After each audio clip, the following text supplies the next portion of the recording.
gostaria de começar essa noite com vocês e o meu propósito é fazer uma introdução à reforma, conforme vocês podem ver ali no primeiro slide. Então, no nosso primeiro encontro aqui, na nossa primeira conversa, nós queremos tentar explicar o que foi a reforma, trazer as principais contribuições, o ambiente que ajudou a formar a reforma na história do protestantismo.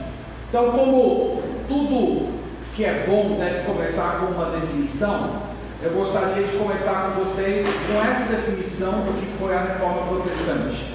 E dizer a vocês que nós vamos trabalhar essa definição ao longo da nossa palestra. Nossa palestra vai ser apenas o desenvolvimento dessa definição. Então nós colocamos aí que a reforma protestante foi a grande crise religiosa do século XVI, que fragmentou a unidade antiga da fé cristã na Europa ocidental. Eu estou usando essa definição do Henry Lucas.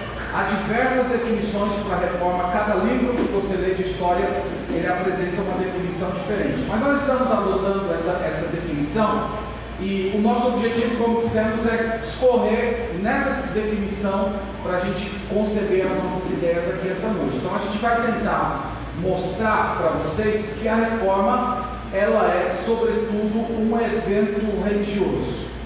É uma crise religiosa. É evidente que se você abrir os livros de história, você vai ver historiadores que ressaltam os aspectos políticos, econômicos, sociais, culturais. E esses aspectos, eles de fato estão envolvidos na reforma protestante. Ignorar isso seria uma grande tolice. Mas nós estamos afirmando que a reforma foi um evento eminentemente religioso. Para vocês terem uma ideia, a reforma protestante foi a época em que se mais morreu pessoas por conta da fé cristã. O maior número de mártires da história ocorreu na época da reforma protestante. A gente de vez em quando lê, escuta, assiste relatos do primeiro século, dos cristãos sendo mortos no Coliseu, e a gente fica muito chocado, a gente também fica muito encantado com o testemunho de fé daquelas pessoas, mas lembre-se disso, a época em que se mais morreram pessoas por conta do nome de Jesus Cristo foi o século XVI, por conta da reforma protestante. É importante você entender também que a reforma protestante ela é diferente do Renascimento. Só para vocês recordarem, o Renascimento é aquele movimento que ganha corpo a partir do século XV na Europa, e o Renascimento é o retorno para a cultura greco-romana, é o retorno para os valores do Império Greco-Romano, com a cultura clássica e assim por diante. Tem muitos autores que você vai ler que eles vão tentar relacionar a reforma com o Renascimento. No entanto, nós podemos afirmar que a reforma ela está relacionada ao Renascimento, mas ela não faz parte do Renascimento. O que nós estamos dizendo é que a reforma foi um catalisador da reforma. Ou melhor, o Renascimento foi um movimento catalisador da reforma. O Renascimento trouxe certas demandas que acabaram criando um ambiente para que a reforma se desenvolvesse. Por exemplo, teve um movimento muito importante durante o Renascimento, chamado ad fontes, que é o retorno às fontes originais.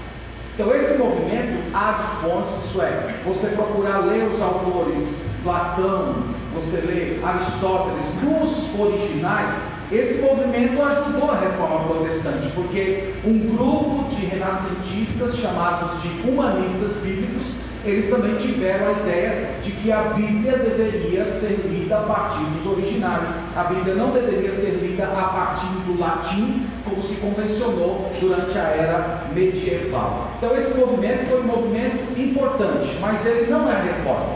Aqui a gente tem uma ilustração. Isso aqui é uma figura que representa o Renascimento. Todos vocês já viram, todos os livros de história têm essa figura, do homem vitruviano, de Leonardo da Vinci. O que é que você percebe nessa imagem? Quem está no centro é o homem. Isso representa o Renascimento. O Renascimento coloca o homem no centro da coisa. O Renascimento ele olha para as artes, ele olha para a cultura, ele celebra a razão, a criatividade, a sabedoria do ser humano. Quando você olha para o Renascimento, a fonte dos renascentistas eram os filósofos gregos, especialmente Platão. A Bíblia para eles era secundária. No entanto, aqui você tem uma imagem do século XVI que remete à reforma. Então você percebe que tem uma pessoa segurando uma Bíblia na mão e apontando para o céu. Isso são duas figuras que explicam a diferença entre renascimento e reforma. No renascimento as pessoas estão olhando para o homem, na reforma as pessoas estão olhando para Deus. No renascimento, o que se produziu foram obras de pintura, de escultura. Na reforma, o que se produziu foram obras de teologia, foi tradução das escrituras. Então, embora os dois movimentos tenham certas semelhanças, inclusive alguns que começaram como humanistas bíblicos depois se tornaram reformadores, embora eles tenham se relacionado, você deve pensar que o Renascimento era uma revolução cultural, artística, intelectual, com ênfase no homem, enquanto a Reforma focava em Deus, focava na salvação da alma, focava no contato com as Escrituras e tinha, sobretudo, um olhar no céu, um olhar de Deus verdadeiro. Então nós podemos dizer assim, que a Renascença, ela olhou para o mundo através da cultura clássica e expressou isso em arte. Enquanto a Reforma olhou para Deus através da Bíblia e expressou isso através de adoração e teologia. Eu coloquei dois homens aqui. Esse aqui vocês sabem quem é, né? Quem é esse aqui? É esse mesmo aqui que está na parede. Ó. O desafio é que até o final de semana vocês aprendem o nome de todos esses que estão aí, viu? Vão olhando aqui de vez em quando, podendo dar uma pescada aqui nos nomes e até o final da conferência vocês vão memorizar quem eles são. A diferença entre renascimento e reforma pode ser vista nesses dois homens aqui, Lutero e Erasmo. Eles tiveram um amplo debate entre Lutero e Erasmo de Roterdã, e dentre muitas coisas que Lutero disse para ele, tem uma frase que entrou para a história que é a seguinte: ele disse: Erasmo, seus pensamentos sobre Deus são excessivamente humanos. Aqui você tem a diferença entre um humanista bíblico e um reformador. O reformador olhava para o Senhor, interpretava a realidade através da Bíblia. Já era diferente como os renascentistas e humanistas bíblicos. Isso nos leva a uma outra questão que faz parte da nossa definição. A reforma é uma época de crise, muita crise. Você que gosta de um pouquinho de história sabe que a reforma ela coincide com o início da era moderna. É a saída da era medieval para o início da era moderna. Eu sei que essas marcações de tempo que a gente estuda na escola elas são muito complicadas, às vezes elas são até um pouco impositivas demais. Mas irmãos, uma coisa que a gente não pode deixar de perceber é que o mundo de 1500 e o mundo de 1600 são completamente diferentes. Então, o mundo de 1500 ele pode ser mais ou menos visto nesse mapa. Uma pessoa que entrou no ano de 1500, ela desde cedo ia aprender uma coisa, que havia dois símbolos que perfaziam a unidade da Europa. O primeiro era o Sacro Império Romano e o segundo era a Igreja Católica Romana. Eram os dois grandes símbolos de unidade. Então as pessoas poderiam dizer que toda a realidade da Europa girava em torno desses dois símbolos. Quando você nasce, você era ligado ao Sacro Império Romano e você era ligado à Igreja Católica Romana através do batismo infantil. Quando nós chegamos no século XVI, ou seja, 100 anos depois disso aqui, esse é o mapa da Europa. Primeiro, o Sacro Império Romano já não existe mais.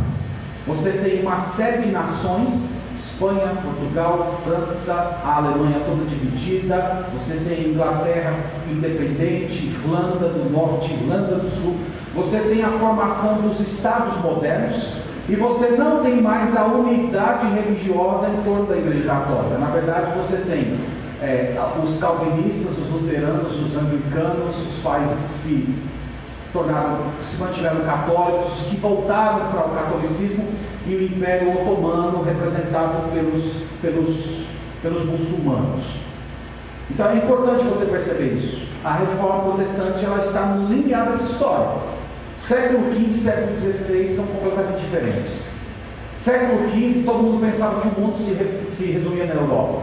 Século XVI, as pessoas estão vendo que existe um novo mundo, existem as Américas, descobriu que o mundo não era só aquilo.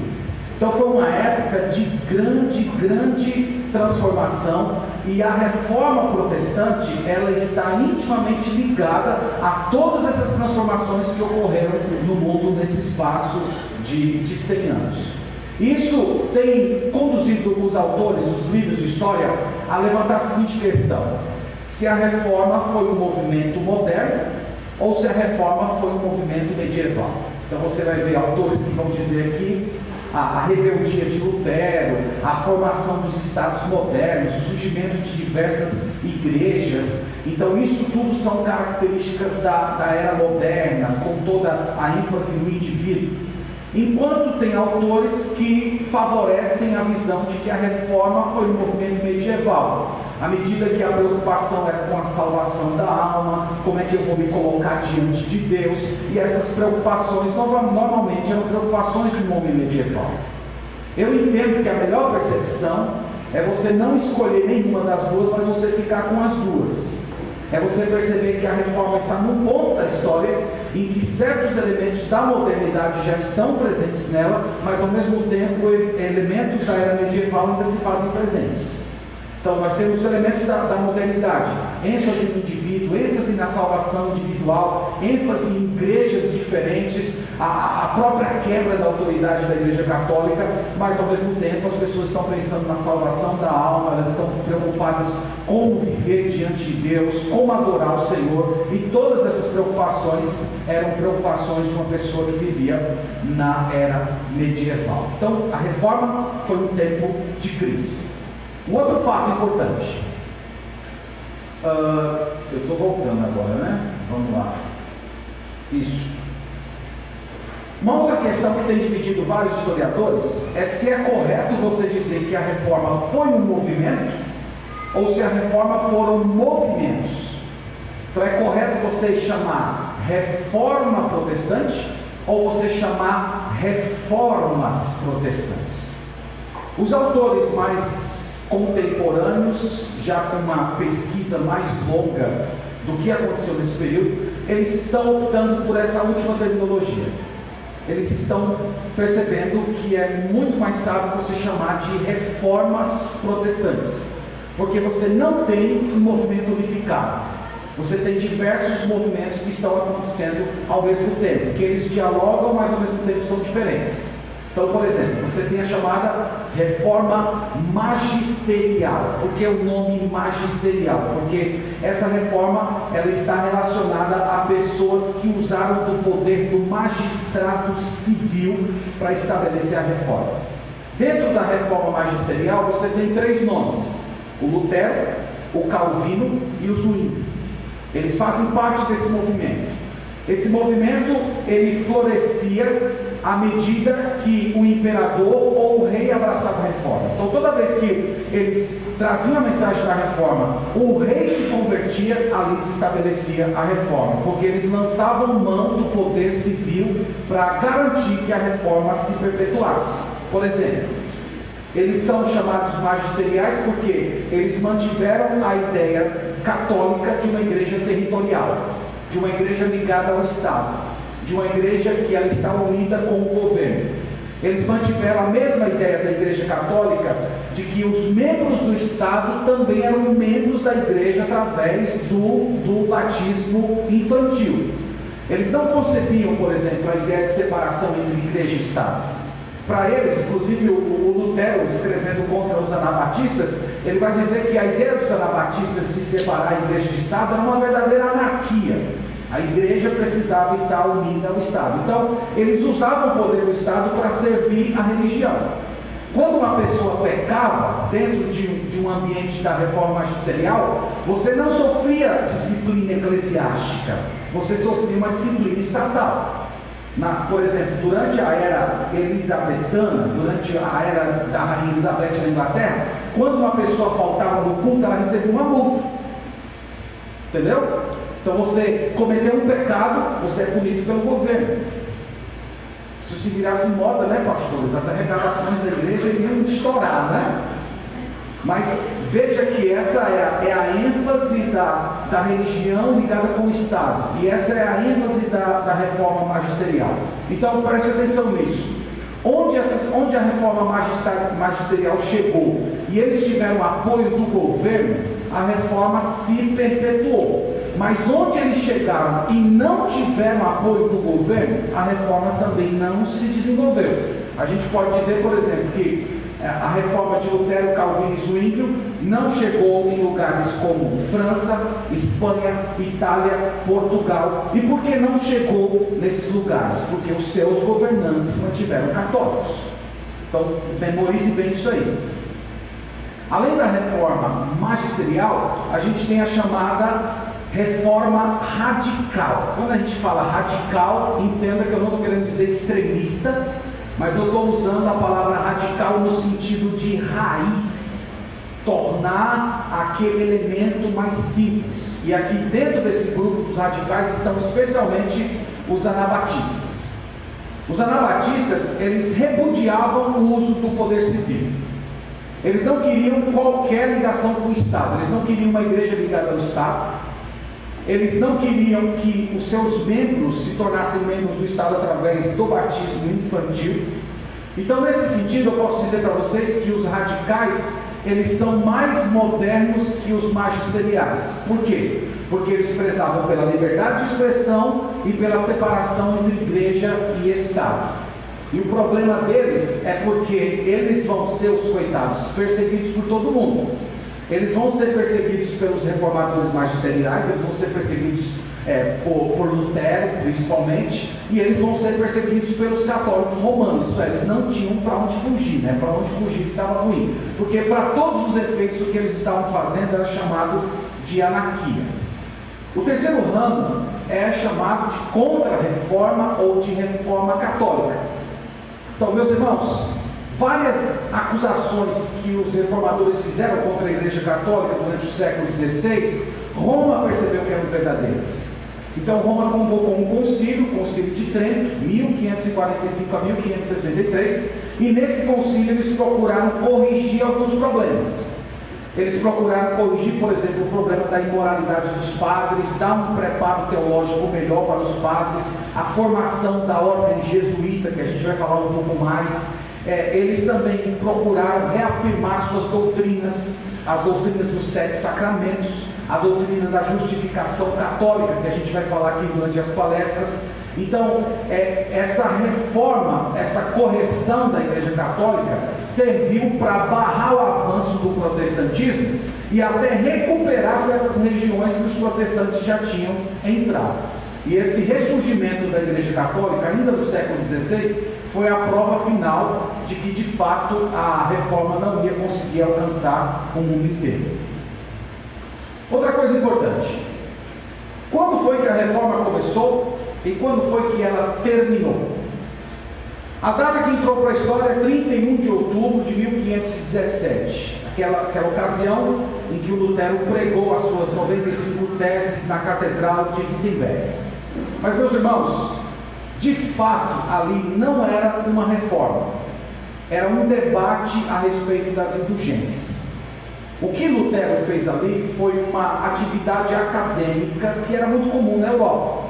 Então, quando um professor queria levantar um assunto para discutir na universidade, ele escrevia as suas teses em um documento em latim, isso significa que o povo comum não lia, e ele pregava num determinado local da cidade público, para que seus alunos passassem por ali e lessem aquele documento e fossem formulando as suas teses para debater com ele em sala de aula. Então, o que Lutero fez não foi um movimento em que ele estava querendo começar uma rebelião contra a Igreja Católica. Ele estava simplesmente se prestando a uma atividade comum da vida acadêmica do século XVI. Tem alguns autores que eu tenho lido que eles mencionam que talvez muito mais interessante do que as 95 teses seja um outro documento que Lutero escreveu 2 meses antes, que foi uma série de teses que ele colocou contra a interpretação, a hermenêutica escolástica, que era aquela forma de interpretação alegórica que a Igreja Católica adotou ao longo dos anos, ele defendendo a leitura natural, a leitura literal do texto bíblico. Talvez isso trouxe muito mais impacto, academicamente falando, do que as 95 teses. Mas, de fato, o 31 de outubro desencadeou todo o movimento. Mas lembre-se que só a indignação de Lutero não era suficiente para começar a reforma. De fato, a gente tem que entender que Lutero ele foi o pavio que explodiu uma bomba que já estava armada durante muitos séculos, e eu vou tentar mostrar para vocês daqui a pouco como é que isso se desenrolou. Então essa é a data. E quando foi que ela terminou? Então os historiadores também estão questionando isso. Alguns sugerem a data de 1648, a chamada Paz de Westfália, o fim da Guerra dos 30 Anos, que foi quando católicos, luteranos e calvinistas pararam de guerrear por causa de religião e resolveram estabelecer a paz. Muitos historiadores não gostam dessa data porque os anabatistas foram deixados de fora. Então, assim, calvinistas, luteranos e católicos pararam de brigar, mas tudo ainda estava perseguindo os anabatistas. Então, essa data não é uma data boa. A data da nova história moderna de Cambridge propõe 1559, que foi o ano do acordo elisabetano, que foi quando a rainha Elizabeth conseguiu unificar a religião dentro da Inglaterra com a formação da igreja anglicana, conciliando os calvinistas e os católicos romanos dentro da mesma igreja. Essa data também não é boa, porque nós temos outras perseguições que estão acontecendo. Por exemplo, os franceses ainda estão sendo perseguidos na França, a Holanda ainda não tinha começado o seu trabalho de evangelização, na Irlanda também não tinha acontecido. Então, eu acho que é mais sábio a gente dizer que a reforma ela termina em algum momento entre 1550 e 1600, na segunda metade ali do século XVII. Um outro ponto importante: onde foi que ela aconteceu? Qual foi a sua abrangência? Onde é que a reforma chegou? A reforma chegou em toda a Europa, seja através da reforma protestante ou da reforma católica. Toda a Europa foi tomada. A gente pode dizer países como Inglaterra, Escócia, França, cidades da Alemanha, Suíça, países escandinavos. Mais para frente nós temos Holanda, Áustria, Hungria, Tchecoslováquia, partes da Polônia, até na Rússia chegaram anabatistas e calvinistas. A França, embora tenha se mantido oficialmente católica, a reforma também chegou lá com os calvinistas. Espanha, Portugal e Itália permaneceram católicas. E talvez o caso mais trágico de todos seja o da Irlanda, que a Inglaterra impôs o anglicanismo, e isso despertou dos irlandeses uma espécie de nacionalismo, em que eles acabaram percebendo que ser protestante era ser identificado com o inglês. E aí eles acabaram formando-se e abraçando o catolicismo com muita força, e a Irlanda acabou dividida entre Irlanda do Norte e Irlanda do Sul, que é um problema que ainda continua até os nossos dias. Agora, os centros mais importantes, onde houveram mais produção, são esses aí: Wittenberg, Zurique, Genebra, Inglaterra, e os pobres anabatistas que não tinham lugar para morar, então eles ficavam fugindo de um lugar para outro onde alguém estivesse recebendo eles. Um outro ponto importante: quem são os personagens da reforma? Dá para conhecer aqui, não dá? Quem é esse aqui? Calvino. E esse? E esse? Zwingli. Esses três são os mais comentados. Você poderia gastar a sua vida toda só estudando a vida desses homens. Aliás, você poderia gastar a sua vida inteira só estudando sobre esse aqui. Existem mais de 100 volumes escritos a respeito de Lutero. Você dá quase para encher uma biblioteca e ler a sua vida inteira sobre ele. Porque ele era um sujeito muito fascinante como pessoa. Tem muita coisa engraçada e muita coisa que choca também quando você lê a respeito da vida dele. Inclusive, depois de Jesus Cristo, foi a pessoa sobre a qual mais se escreveu, mais tem livros a respeito dele. Já o Calvino, ele é menos interessante como indivíduo. ele era um sujeito mais recluso, ele era um sujeito mais dado à literatura, a ler, a escrever, então não tem tanta coisa interessante sobre a vida dele, mas ele é mais importante como teólogo, provavelmente o maior teólogo, o homem que mais produziu e que mais influenciou a igreja ao longo dos anos. O Zwinglio, porque ele é importante para nós que estamos aqui? Porque foi o Zwinglio que influenciou as nossas ideias a respeito de ceia do Senhor. O pastor Mark vai ter uma palestra muito interessante sobre o colóquio de Marburgo. Não perca essa palestra, que vai ser a briga de Lutero e de Zwinglio a respeito da ceia do Senhor. Você vai ver como isso foi interessante. Mas ele foi o sujeito que nos influenciou os batistas no pensamento da ceia como sendo um memorial. Mas além deles, tem outros. Quem é esse aí? Hã? Simons, muito bem. Esse? Melanchthon trabalhou junto com Lutero. Ele foi o primeiro a escrever uma obra de teologia sistemática na Reforma 1521. E esse? Martinho Butzer, Estrasburgo. Teodoro Beza, que sucedeu Calvino. Esse? Thomas Cranmer, reformador na Inglaterra, escreveu um livro de oração comum que até hoje continua sendo utilizado pela igreja anglicana. E você tem os reformadores católicos. Quem é esse? O Papa Paulo III, que convocou o Concílio de Trento. Esse sujeito é uma história bem interessante, chamado Gasparo Contarini. Ele teve uma experiência de conversão muito semelhante à de Lutero, mas ele nunca saiu da Igreja Católica Romana, e ele fez de todos os meios para tentar unir luteranos e católicos sob uma mesma fé. Ele morreu tentando isso. Ele era muito próximo do Papa. Ele inclusive teve vários contatos com os luteranos, tentando aproximá-los, mas ele não conseguiu. E você tem esse sujeito aí, que é o da Companhia de Jesus, Inácio de Loyola, que também teve uma história muito interessante. Ele foi um soldado, se feriu durante os seus trabalhos de soldado, ele se dedicou à vida contemplativa, se tornou uma espécie de monge, e ele daria origem à chamada Companhia de Jesus, ou a Ordem Jesuíta, que tem tudo a ver com a história do Brasil, porque foram os primeiros grupos de monges que chegaram aqui no Brasil para trazer a catequese e ensinar. Inclusive, boa parte da educação brasileira durante séculos esteve sob a liderança dos jesuítas, até que foram expulsos pelo Marquês de Pombal. Mas a pergunta mais importante de todas é essa: por que a reforma aconteceu? Isso aqui, gente, é a cereja do bolo.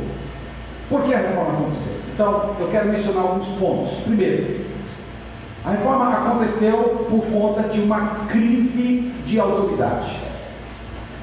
Os reformadores, meus irmãos, eles apresentaram uma nova fonte de autoridade para as pessoas.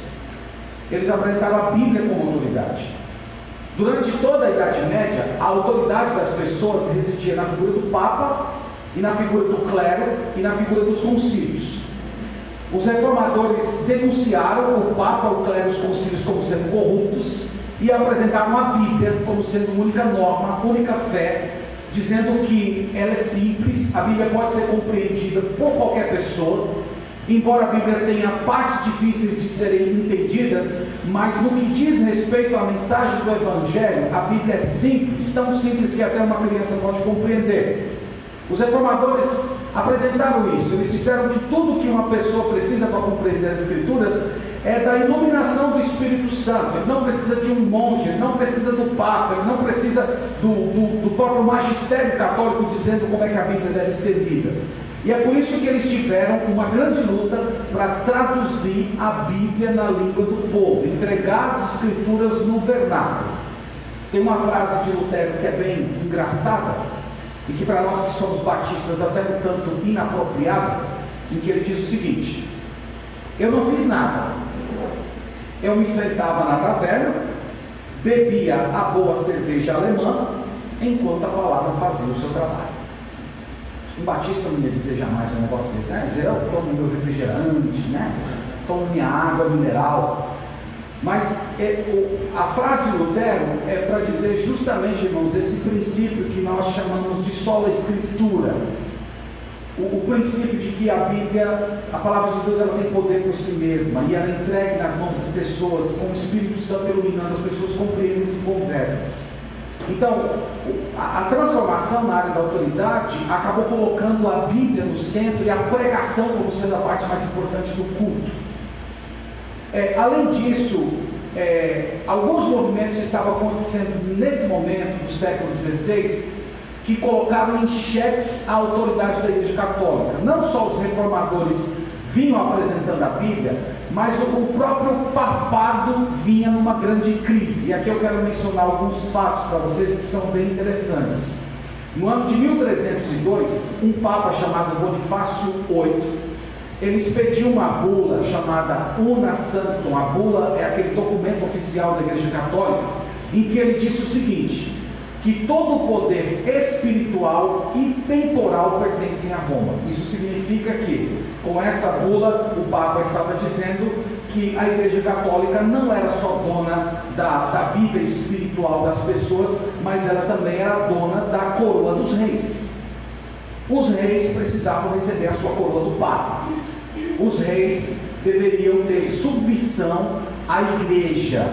O império deveria estar dobrado diante da Igreja Católica. E evidentemente os reis não receberam essa bula com muito carinho. E logo depois disso, a Igreja Católica começa a cair numa série de problemas, num processo de enfraquecimento. Entre eles nós temos o chamado cativeiro de Avignon. O que foi isso?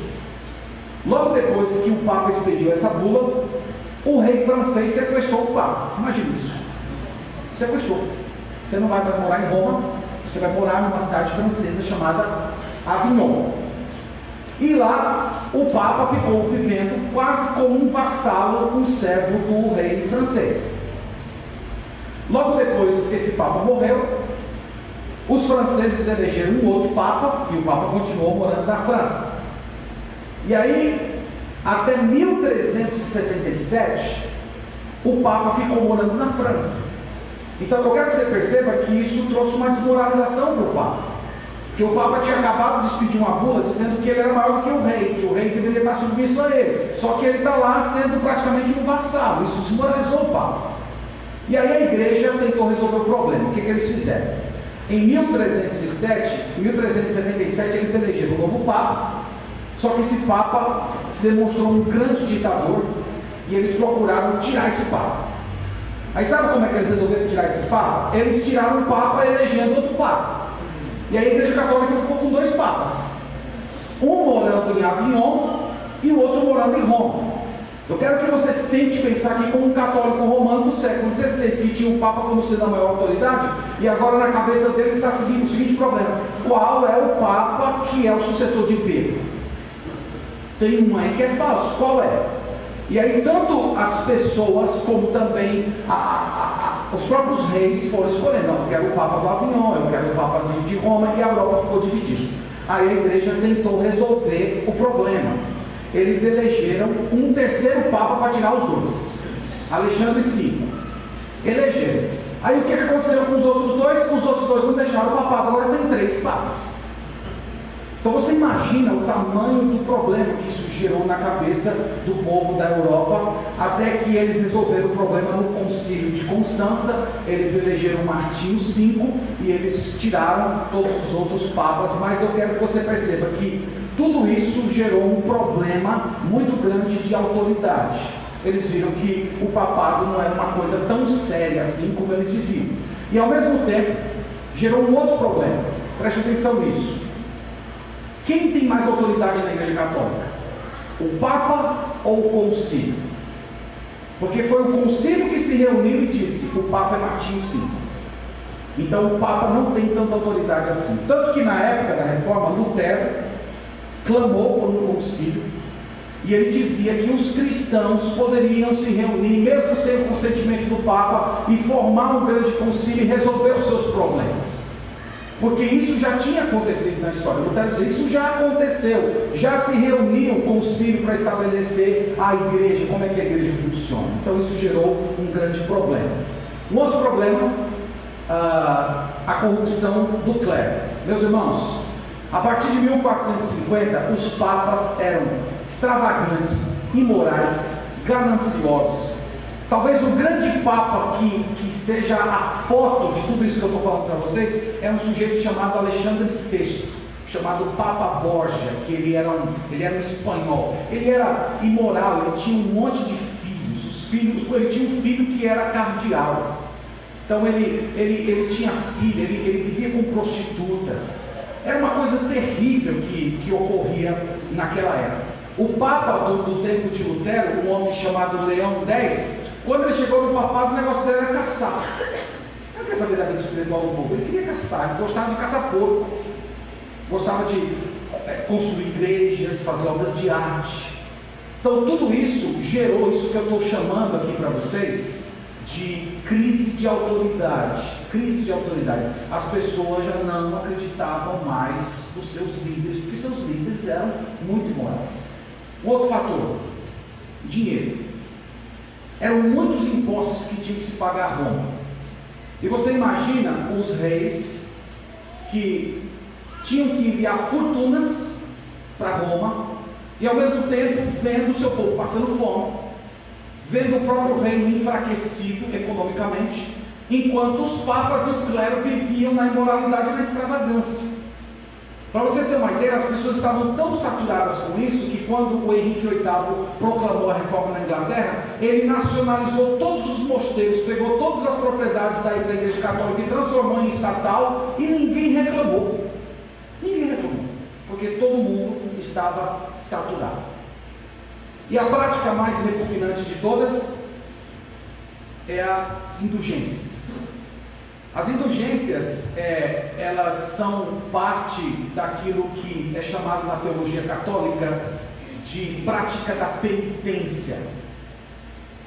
Tudo isso surgiu de uma interpretação equivocada de Mateus capítulo 4, versículo 17, quando o texto sagrado diz: arrependei-vos. A versão católica da Bíblia Vulgata, quando traduziu arrependei-vos, traduziu por penitenciai-vos.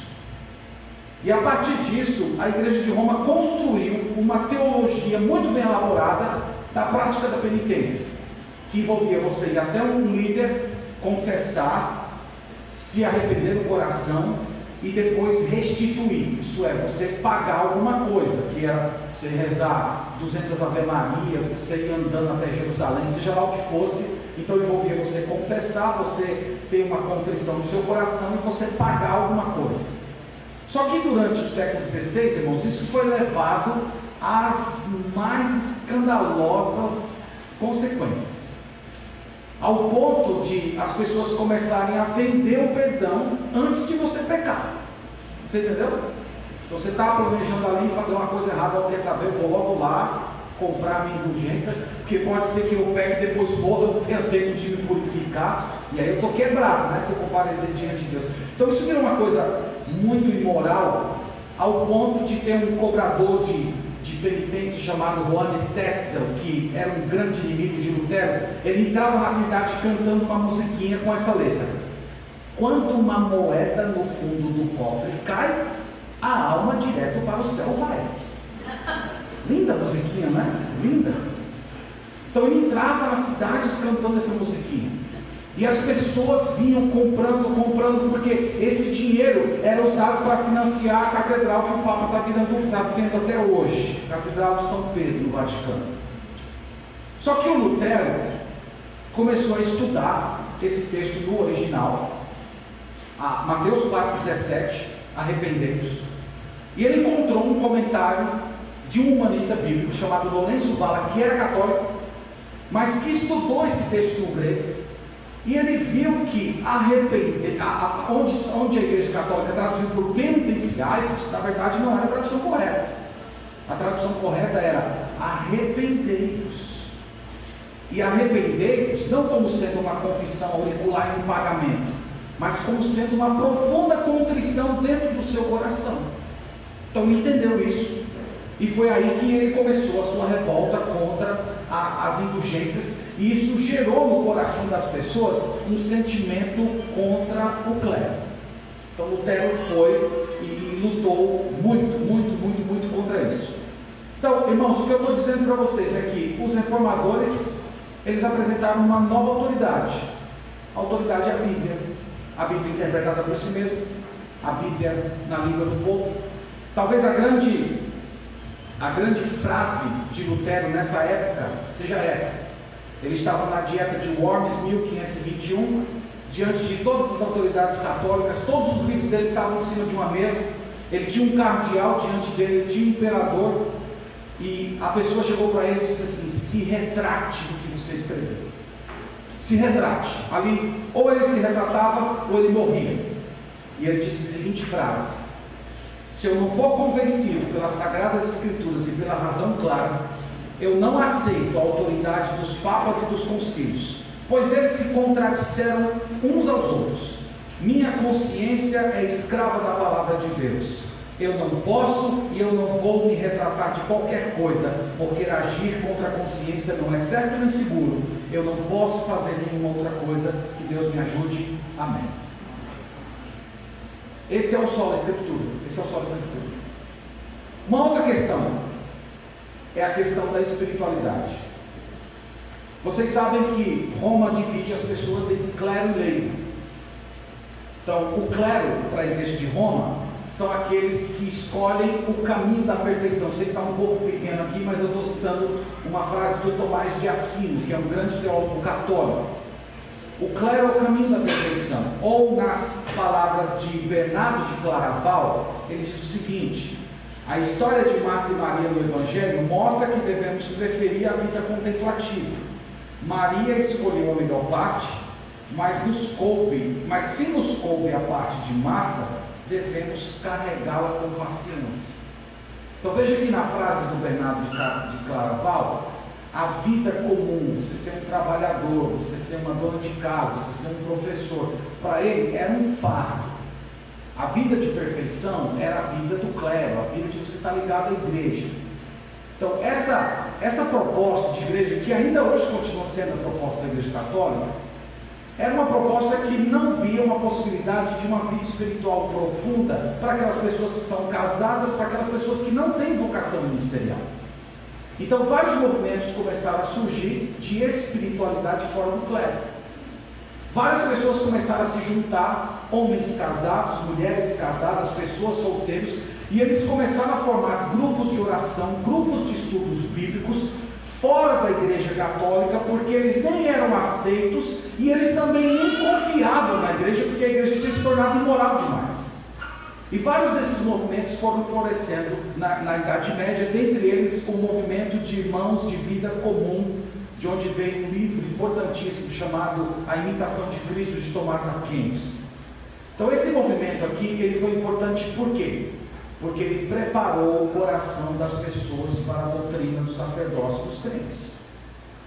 Então, quando Lutero apareceu com a pregação de que não existe clero e leigo, mas que todos nós somos reis e sacerdotes em Cristo Jesus, todos nós podemos nos aproximar de Deus através do Senhor Jesus, o coração do povo da Europa já estava pronto, porque já haviam vários movimentos que estavam favorecendo uma espiritualidade fora da igreja católica. Bom, uma outra coisa, a preocupação com a morte. Irmãos, o século XVI era um século em que as pessoas viviam pouco. Normalmente uma mulher se casava com 12, 13 anos de idade, e quando chegava a 25, 30 anos, ela já tinha tido uma penca de filhos, quase que um filho por ano. E as pessoas que viviam muito, viviam 35 anos, você imagina isso. O índice de mortalidade infantil era muito grande, então era comum você ter uma família em que você tinha muitos filhos, mas sobreviviam poucos. Então você tinha que lidar com a morte diariamente. Tem uma figura bem conhecida, uma pintura dessa época. Essa pintura chama-se A Dança da Morte. Não sei se dá para vocês verem bem, mas você tem aqui um religioso, aqui você tem um nobre, aqui você tem um homem simples do campo. todos eles sendo carregados pela morte. Isso aqui mostra um pouco do terror que as pessoas tinham com respeito à morte. A ideia desse quadro é que a morte chega para todo mundo, a morte chega para o nobre, a morte chega para o rei, a morte chega para o religioso. O século XIV foi o século da peste negra. 1/3 da população europeia morreu. Uma das filhas de Lutero morreu de peste negra. E as pessoas tinham medo do juízo de Deus. O que vai acontecer comigo depois que eu morrer? As pessoas viviam atormentadas com isso. E a teologia católica não dava uma resposta favorável. Deixa eu me explicar melhor. Um católico, quando nascia, ou nasce até hoje, ele recebe o seu primeiro sacramento nos primeiros dias de vida, o batismo. O batismo remove os efeitos do pecado original, mas não resolve o problema. Ele precisa continuar se alimentando dos outros sacramentos ao longo da vida. Aí ele faz a Eucaristia, depois ele faz as suas confissões, ele vai para a missa. Na hora dele morrer, o padre ministra a extrema-unção, ele se casa na igreja antes disso, ele tem os seus filhos na igreja, o padre faz a extrema-unção, ele morre, faz uma missa em memória dele, e depois as pessoas continuam acendendo velas para ele. Tudo isso são meios de ajudar aquela pessoa a se salvar. Mas mesmo assim as pessoas não tinham convicção de salvação. Por isso que compravam indulgências. Que as pessoas viam, não, eu pequei muito, aí o vendedor de indulgência disse assim, não, se você comprar essa indulgência aqui, portanto, você vai conseguir abater 5.000 anos do tempo que você devia ficar no purgatório. Então assim, as pessoas não tinham conforto na hora da morte. Elas sabiam que quando elas morressem, elas não iam para o céu. No máximo iam para o purgatório, passar uns 10.000 anos lá, se fosse um sujeito mais ou menos bom. Então, pensa nisso que só eu coloquei um exemplo aí. Isso é um exemplo, isso é um confessionário católico do século XVI. Quando você comparecia no confessionário, o padre te fazia essas perguntas aí. Você questionou o poder e a bondade de Deus ao perder um jogo? Você resmungou contra Deus por causa do mau tempo, doença, pobreza, a morte de uma criança ou de um amigo? Vestiu-se de maneira orgulhosa, cantou e dançou sensualmente, cometeu adultério, flertou com mulheres, trocou olhares adulterinos na igreja ou enquanto passeava no domingo? Você é uma mulher que abortou artificialmente uma criança ou matou uma criança recém-nascida não batizada? Abortou por excesso de trabalho, diversão, atividade sexual? Roubou peregrinos no caminho de Roma? Pensou em cometer adultério, sodomia, incesto? Esse tipo de questionário aqui, você acha que oferecia algum conforto para uma pessoa que ia procurar perdão? Só aumentava a culpa. O cara chegou e falou, pensei que eu tinha 10 pecados, depois das perguntas desse homem, eu estou vendo que eu tenho 1.000.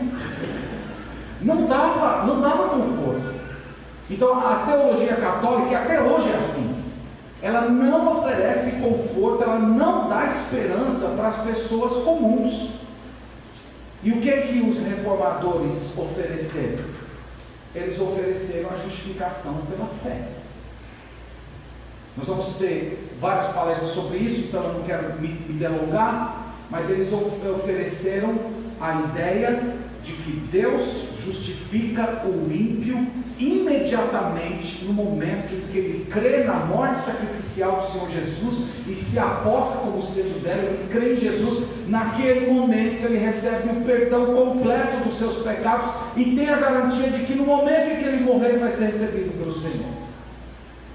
Então essa doutrina é a grande doutrina da reforma, e ela trouxe essa pacificação para o coração do povo. Eu sou um grande pecador, mas o meu Deus é um grande Salvador.